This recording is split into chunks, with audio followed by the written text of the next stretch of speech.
Hari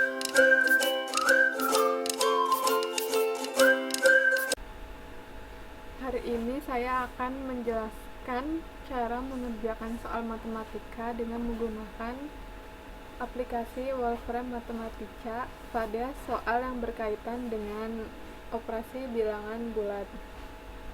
Sebelum kita menyelesaikan ketiga soal di atas, saya akan memberitahu simbol yang digunakan pada aplikasi Wolfram untuk operasi pada matematika.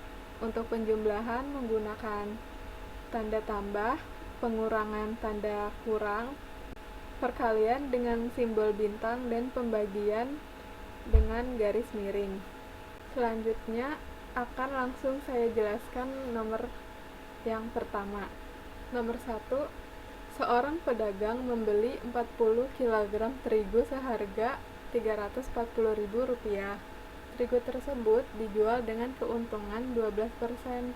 Berapakah harga penjualan setiap kilogram terigu tersebut? Keuntungan 12% berarti harga jualnya sama dengan 100% dari harga beli dan ditambah keuntungan yang diinginkan dari harga belinya. Karena di soal harga belinya 340.000 berarti dalam presentasi sama dengan 100 dan keuntungannya 12%, berarti 100 ditambah 12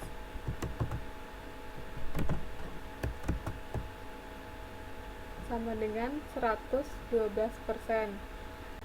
Karena presentasi harga penjualan sama dengan 112%, berarti untuk menghitung harga jual terigu tersebut, kita menggunakan hasil persentase harga penjualan dikali dengan harga beli. Berarti 112% dikali dengan 340.000. 112% dikali 340.000 sama dengan, karena pada aplikasi Wolfram ini tidak bisa menggunakan persen, jadi kita ubah dulu 112%-nya menjadi pecahan. 112 kan sama aja sama 112 per 100.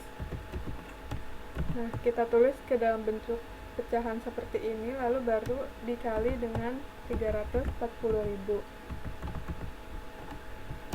Berarti harga jualnya Rp380.800. Nah, ini baru untuk harga jual per 40 kg terigu. Pertanyaannya kan penjualan untuk setiap kilogram terigu tersebut. Berarti dari 380.800 ini dibagi 40 biar harganya jadi per kilo 380, bisa pakai titik, 380.800 dibagi, tadi pembagian pakainya garis miring, bagi 40 sama dengan 9.520. Berarti harga jual untuk setiap kilogram terigu tersebut adalah Rp9.520. Selanjutnya untuk soal yang nomor 2. Pada lomba matematika ditentukan untuk jawaban yang benar mendapat skor 2, jawaban salah mendapat skor 1, sedangkan bila tidak menjawab mendapat skor 0. Dari 75 soal yang diberikan, seorang anak menjawab 50 soal dengan benar dan 10 soal tidak dijawab. Pertanyaannya, skor yang diperoleh oleh anak tersebut adalah. Untuk menyelesaikannya kita tulis yang diketahui terlebih dahulu. Benar mendapat 2, salah minus 1, tidak menjawab 0. Jumlah soalnya ada 75, soal yang dijawab dengan benar 50, dan soal yang tidak dijawab atau kosong 10. Yang ditanya skor yang didapat. Pertama kita hitung untuk soal yang benar. Soal yang dijawab dengan benar ada 50, dan dari yang diketahui kalau soal tersebut benar mendapat poin 2, berarti 50 dikali 2 sama dengan 100. Berarti untuk soal yang dijawab dengan benar, anak tersebut mendapat skor sebanyak 100. Lanjut ke soal yang tidak dijawab. Soal yang tidak dijawab ada 10. Dari peraturan, kalau tidak menjawab soal mendapat skor 0, berarti soal kosongnya tadi kan 10 dikali sama skor jika tidak menjawab, yaitu 0 sama dengan 0. Nah, dari soal yang tidak dijawab ini, anak tersebut mendapat skor sebanyak 0.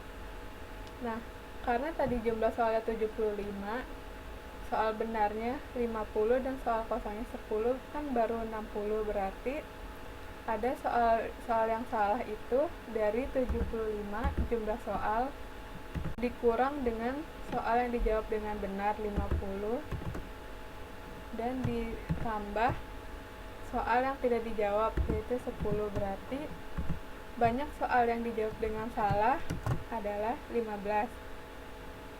Tadi kan dari peraturan kalau salah mendapat skor minus 1, berarti soal salahnya ada 15 dikali dengan minus 1 sama dengan minus 15. Maka skor yang didapat dari anak tersebut tinggal dijumlahin dari ketiga soal yang tadi di atas 100, 0 sama minus 15. Berarti skor yang didapat sama dengan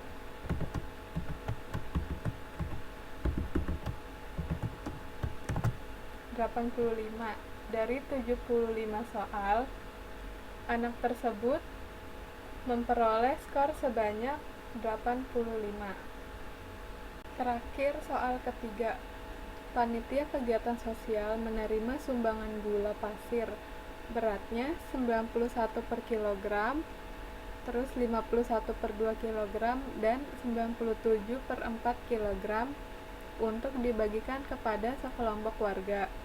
Setiap warga menerima masing-masing 5 per 2 kilogram. Berapa banyak warga yang menerima gula pasir tersebut? Pertama, kita tulis yang diketahuinya terlebih dahulu. Gula yang pertama beratnya 91 per 4 kg, gula yang kedua beratnya 51 per 2 kg, gula yang ketiga 97 per 4 kg, dan berat gula yang diterima warga 5 per 2 kg. Yang ditanya berapa banyak warga yang menerima sumbangan gula tersebut. Pertama kita hitung jumlah persediaan gulanya. Tadi kan ada 3, tinggal dijumlahkan semuanya. Yang pertama 91 per 4 ditambah 51 per 2 terus ditambah 97 per 4. Jadi jumlah persediaan gulanya 145 per 2. Lalu yang ditanya itu berapa warga yang menerima. Berarti jumlah warga yang menerima sumbangan gula sama dengan jumlah persediaan gula dibagi jumlah gula yang diterima oleh setiap warga. Jumlah persediaannya 145 per 2 kg dibagi dengan jumlah gula yang diterima masing-masing warga, yaitu 5 per 2 kg. Berarti jumlah warga yang menerima sumbangan gula adalah ada sebanyak 29 warga. Demikian penjelasan yang saya sampaikan. Kurang lebihnya mohon maaf. Terima kasih.